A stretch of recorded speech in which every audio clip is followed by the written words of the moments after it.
I recently shared the news that I'm expecting over on Instagram and here on YouTube, and I was like, since I released that news, I have started, well, even before I released the news, I started to prepare my children for a new sibling.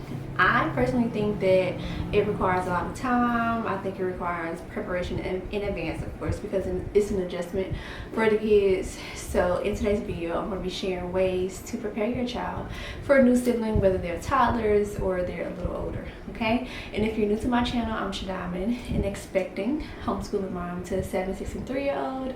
So yeah, let's get started. I will say that my first experience with the transitioning of my oldest, becoming a big sister, it was a learning experience, right? It was a learning experience. She really didn't take it that well the first few days, and it was like, what could I have done to prepare her better for becoming a new sibling? Granted, she was only like 2 years old at the time, almost 2 years old.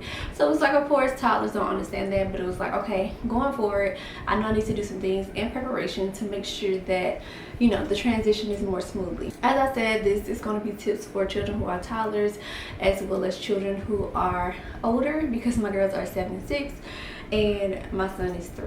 I have my little post-it note with a lot of recommendations and tips, things I've used myself, and just things that I'm going to include this time around, because as they get older, they want to know more and you want to include them more. So yeah, the first tip I have is to involve them in conversation. These could be short, like daily conversations or short weekly conversations, because kids do have questions. They want to know things, especially when they see like you're sick or you're vomiting or you don't have the energy that you used to have. It could be just simple little things. Of course, you have to keep it age appropriate, but just making time so they can feel like the questions are heard and that they're getting answers, appropriate answers. That's important. So my next thing is books. Books is by far my favorite way to involve the children and to prepare them, and I do have a few that I can recommend today. Okay, I shared 2 of these over on my Instagram page, but I have went digging for y'all and found more that we're going to use. So It's Big Sister Time is the one I used for my daughter when she was becoming a big sister. So this was 3 years ago. This is how I kind of prepared and prepped her a little bit for her brother. So for my son, I went and found the same book. It's the exact same storyline. It's Big Brother Time. It's talking about the adjustment that is made once the baby's been brought home, right? Like they're gonna play with your toys. They may wanna do things that you're accustomed to doing with your mom or your grandparents or whatever the case may be. And it's kind of like, the fact that you're not the only one getting the attention, but the baby's always around, and sometimes you're gonna be the one that's going to need to help them. So this is a cute little story, I would say, for toddlers, the younger ages. So these are really, really cute. All right, the next one is, I just got this one from the library yesterday, Andre the Best Big Brother. I just wanted to find different books that showed representation so that my son could see, hey, he looks like me, or my girls could see, hey, they look like me. It's very important, especially at younger ages, that children can see themselves in books. So this one is a same type of story about adjusting, to being a big brother, and how they're so super excited. This story is more so about preparation. He was super excited. He was picking out toys for the baby in advance, picking out his favorite books to read to the baby, and then when the baby actually got there, he felt some type of way. He felt sad, he felt left out, and it was an adjustment. He wasn't used to sharing his mom, but that's when Dad stepped in. And so slowly but surely he warmed up and he was able to hold the baby and figure out how he can insert himself so that he's in the mix as well. So I really, really like this one. I think this is a really, really good book about the transitions and stuff like that. But this one is a really good book about just adjusting and, feeling sad at first, but then feeling super happy that he's able to go in there with the baby, read books, play. That's the first thing he do early in the morning, run to the baby room, the nursery, and stuff like that, and just sit down with mom and dad and just be in the mix of the baby. So this one is a really good one. They do have, I think they have a girl version as well, if I'm not mistaken. It's Noelle's The Best Big Sister. So we have a girl that's becoming a big sister, or one that's becoming a big brother. This is a really good series, and I'll link all of these books in my description box below. And then this one is by far my favorite. This one is Welcome to the Big Kids Club. This one is for older siblings. So it says what every older sibling needs to know. And this one is my favorite, as I said, because this one has age appropriate questions about baby development. So things like why babies cry, what do they eat, why do they poop a lot, and things of that nature. Can baby see me? Can baby hear me? Why does baby sleep all the time? What does it mean when my baby cries? So it goes through different questions that kids would ask, and it gives them age appropriate answers so that they can get that question answered. And I love this. This is a great way to prepare them in advance. And my girls are 7 and 6, so a lot of the things in here they're probably wondering but didn't really know how to ask. And now I'm prepping them in advance. What does my baby eat? And I love this image right here to show that moms, you know, do breastfeed. It also mentions formula as well, so it's not like biased or anything, but it shows a good amount. Why does my baby need to burp? Why does my baby poop so much? When can baby talk to me? When can it walk? Do I need to wash my hands? Why don't baby have teeth? Things like that. This is such a great book, and I'm so glad I found it. So yeah, these are the 4 books that I have so far. I'm going to link these in the description box below. But as I said, books are a great way to get children familiar with the idea of a new baby and just what to expect in the coming months, in the coming weeks, and how things are going to be adjusted, or how they can better help with the transition of being a big sister, big brother, and how they can assist. Okay, so the next thing I have to help prepare is going to be practical life skills. This one is going to be more so for the older children.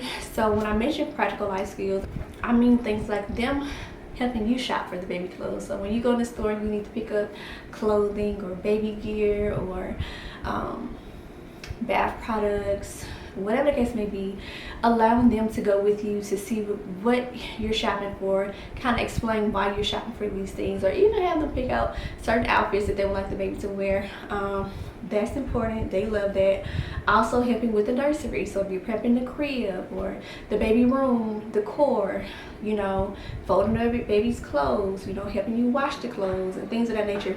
Sitting their products where they need to be. Children really enjoy this. Some of them, I would say. So just giving them the invitation to say, hey, you would like to help me or watch me, you know, you can.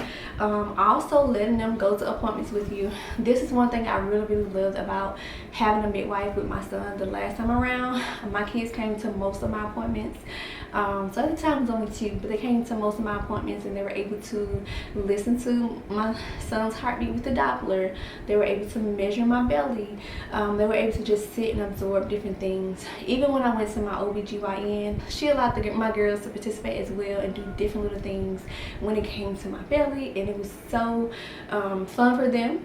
They smile the whole time, and it's just a learning experience. So if your midwife or OBGYN is okay with your children coming to your appointments, I think definitely involve them because they learn a lot, as well as the nesting. So, you know, towards the end, you know, 3rd trimester, the first few weeks, or the last few weeks before you're about to have your baby, you want to do a lot of cleaning and stuff like that, prepping things, decluttering, whatever case may be. Just involving your children, that's a great way for them to get prepared for the change.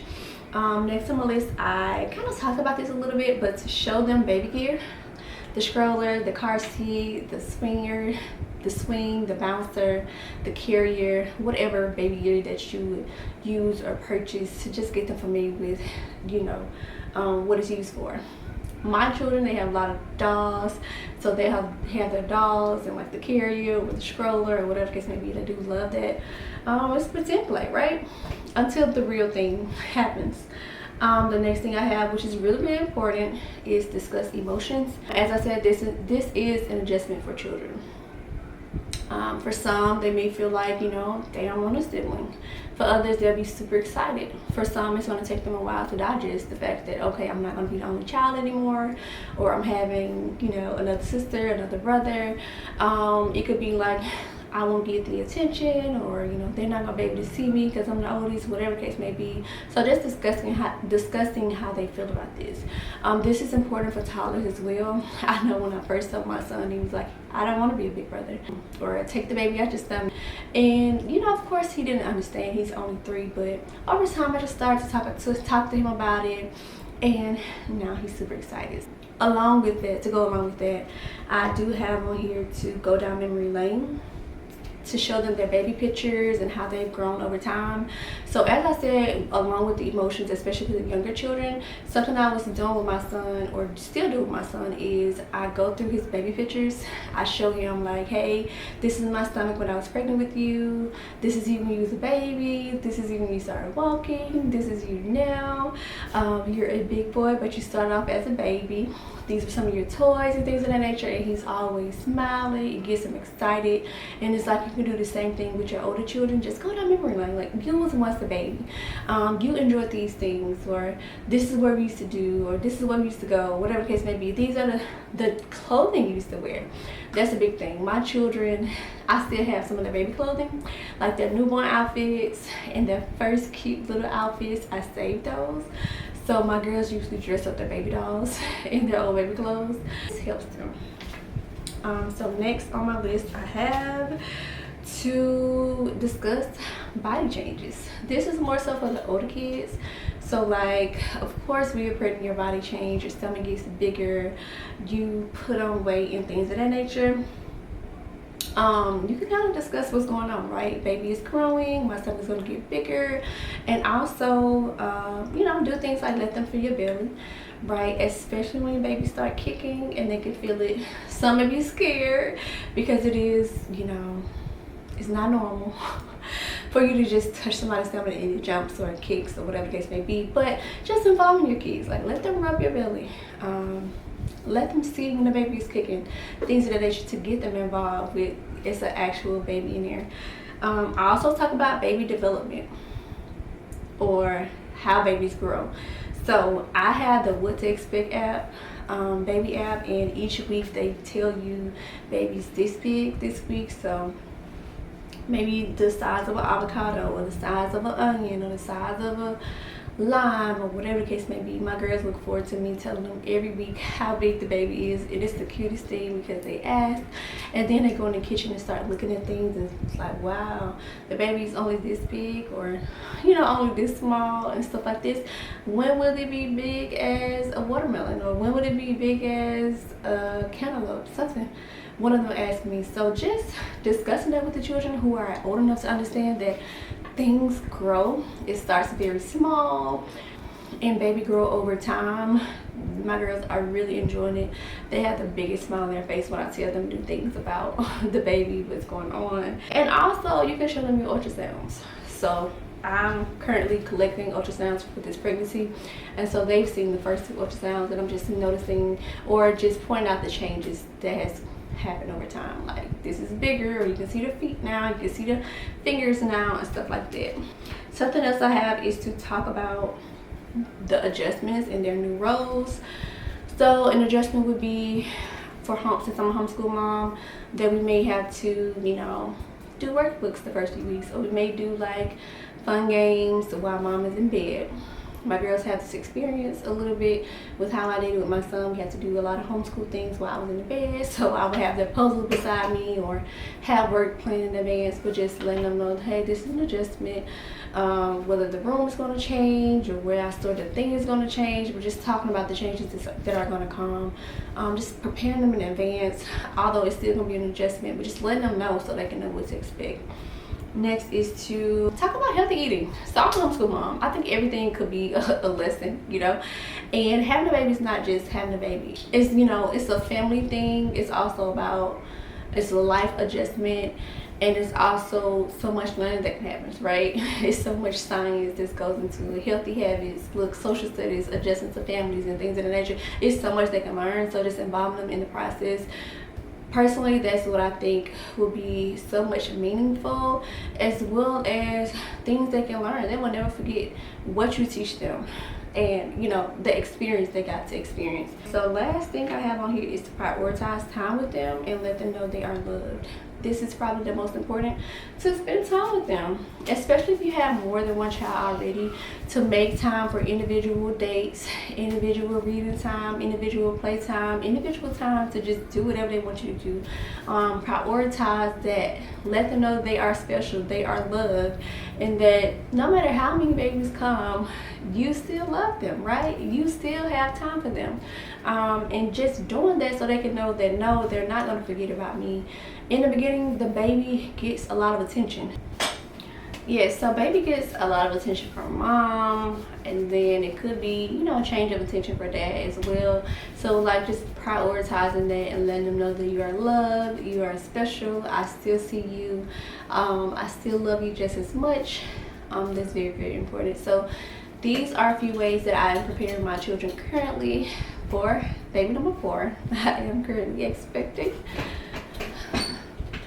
So let me know if you have any questions, or if you would like to see any more videos on baby preparation, how I'm involving the kids, or whatever the case may be. Hopefully this was helpful and gave you some ideas if you are currently expecting. If you are expecting, congratulations. But you can always save this video for when it's your time, okay? So thank you for watching again, and I'll see you in my next video.